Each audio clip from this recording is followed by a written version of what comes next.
Is this light too yellow? I feel like it is. Nope. Wow.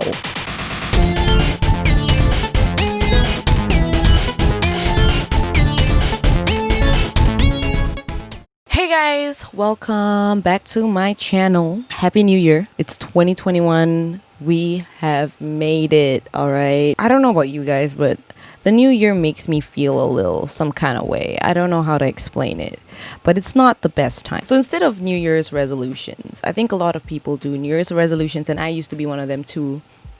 I would write down things I want to achieve, just like my goals, mostly just goals, you know what I mean? And this year, I am gonna do something that I did last year. And it's like a different way of approaching New Year's resolution, which I'm pretty sure someone else out there has thought of this already. It's just that when I realized this for myself, it truly, truly helped me a lot. I realized that this method for me every year is so much more effective than to list out exactly what I want. What I realized is that writing everything down and making things concrete sometimes does not give me that flexibility of like, what do I feel like doing right now? Or it doesn't allow me to change directions as freely as I want to. And while in some situations you do kind of like need to double down and really kind of stick through it, but in a lot of these like New Year's resolutions, you don't know what you want. I don't know what I want. I don't know what I want like in June 2021. Like that's 6 months from now. Like I don't know where I will be at, like mentally, physically, I don't know. So I think the goal aspect of New Year's resolutions has always kind of rubbed me the wrong way. So last year, I actually did something a little bit different. So instead of writing down the goals, I write down the habits that I want to either tweak, to change, or to improve. So for instance, if it's a good habit, say I like exercising, which I don't, but like I'm just giving you an example. Let's say I like exercising. I want to keep up this habit, whether it's to keep it up or to rev it up. I write that down. So I'm like, okay, keep exercising or keep doing this, you know? And the same goes for other habits that I want to change. So for instance, let's say I have a habit of sleeping really late, you know, and I want to kind of fix my body clock. So that habit, I will write it down and I say, okay, I'm going to fix this habit. I'm not going to exactly pinpoint how I'm gonna do it. So I'm not gonna write down really tangible things like sleep at 10, wake up at 7 a.m., you know, that sort of thing. I won't write that down because I realize if I micromanage that way, it's more likely to backfire and it's more likely to not work. So I just write that habit down and say, okay, I'm gonna rewire my body clock and I'm gonna try to have a more regular sleeping schedule. That way, as the year progresses, I can try different methods to kind of fix this or address this situation while not, you know, being bogged down by the rules that I set for myself in January, you know? So before I kind of dive into what I want to do in 2021, I think it's best to also kind of think about what I did in 2020. When I first thought about it, I was like, what did I do? Because I feel like I did nothing. And that's not true. We often get caught up with the tangible kind of goals. So for instance, you know, how many clients, you know, I've had, or did I get a promotion? Did I blah, blah, blah? Like, you know, things like this that make you feel like, okay, you've done something. I tend to fall in that spectrum too, where I kind of need that external validation. And obviously, like it feels so much better when people recognize you for the efforts that you've put in. But I think what 2020 made me realize, and it was also one of the things that I wrote that I kind of want to change in myself, which I sort of have been working really hard to change, is that to give myself that sort of validation. And I'm speaking to myself as much as I'm speaking to you right now, trust. you need to validate yourself in your efforts, because no one knows how hard you've worked except yourself. Everyone has a different opinion of like what's hard, you know, because for some people it's like, oh, did you like work for 6 months straight, like no breaks? To them that is like working really hard. But for some people, you know, just getting out of bed is an effort. So I think it's important that you view these accomplishments or these efforts that you've made through your own lens, through your own subjective eyes. This was just something that I learned in 2020 that really, really fucking helped me. And I tell myself that all the time, because I would fall into the same tropes of like, oh, what's the point? You know, what's the point of this or what's the point of that? You make the fucking point, bitch. You make the point. And that's why you need to validate yourself when you actually make that point. And no one else can do that except yourself, you know.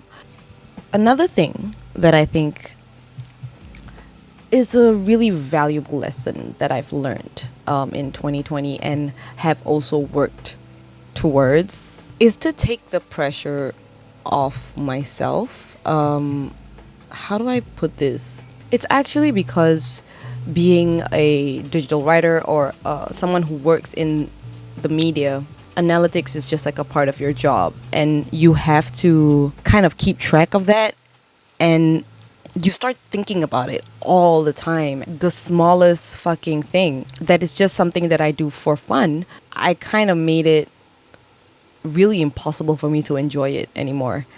And that was one of the habits that I wanted to break. I wanted to have a clear demarcation of what I'm doing for fun and what I'm doing for work. It's really hard to rewire your brain, especially when it is your job that, and you know what the numbers mean and you know what it says, and sometimes it's hard because you think that that is a failure, right? I mean, low numbers, let's just put it in layman's terms, all right? Low engagement, low numbers means that it's probably just a shit product, right? That's what I think. That's what I've been taught to think. That's what I've been trained to think. That means I need to re-strategize, rework this idea, and come out with a better strategy, right? To do that in my workspace is perfectly healthy, perfectly fine, a great challenge, and I enjoy that aspect. When it creeps into your subconscious, and to do that with every single thing that you do or every single content that you make for yourself, you know, for yourself, not for other people, just for yourself, it really takes a toll, and it stopped me from just doing things that I like, because I know that I just basically put way more stake in things that didn't need to have stakes. Your hobbies don't have to have stakes, all right? Like, not stakes, as in like stakes, you know. Your hobbies just have to be for you, all right? Like, I know this sounds really fucking like elementary shit. This is some baby shit for some people, okay? They're like, of course, your hobby is for yourself. You just do this for yourself. But sometimes you need to listen to it and you need to hear it, all right? You need to hear it because I needed to hear it. I needed to hear myself say, no, this is for you. This is your thing. This is your hobby. So you do what you enjoy. What matters is how you feel presently at that moment, doing whatever it is that you're doing. Oh, you know, let's say for instance, like you made a painting, you posted it on IG or something like that, and then people are just like, well, what the fuck is that? You know, and they shit all over it. Or perhaps you want to sell it for some reason and no one wants to buy it. And then you immediately think that this amount of time that you've inputted into this painting is just wasted, you know? That was what I thought previously. I just like, well, it's a failure now because everyone thinks it's shit, or no one wants it, something along those lines. What I've trained myself to think basically is, no, it wasn't wasted. Why? Because during those hours that you were making this painting, you were enjoying yourself. There was something of value that you took out of that experience, right? Maybe it was relaxing, maybe it was really chill for you, it helped you forget about some of your problems,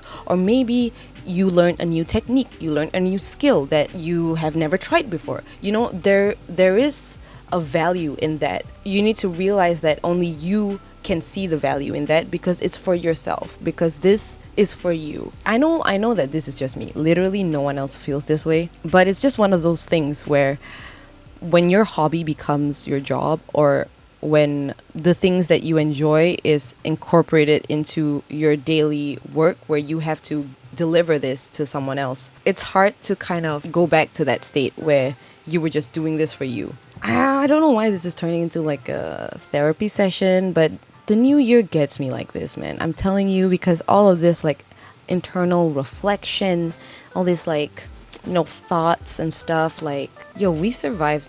Like, it's January again.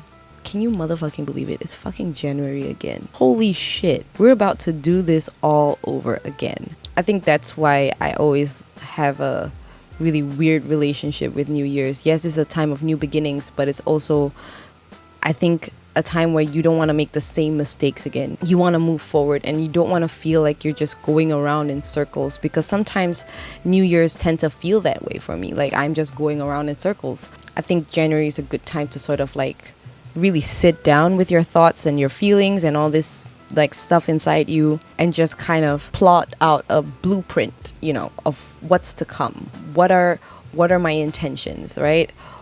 What are the habits that I want to get rid of this year, or tweak, not get rid of, maybe just change? And what are the new habits that I want to learn? I think that's where I want to leave you guys at, chatting some deep shit. I was just feeling, sometimes you're just like in your feels, and thank you for sharing that with me. As always, you know the drill. Like, subscribe, and I'll see you guys next time. Bye.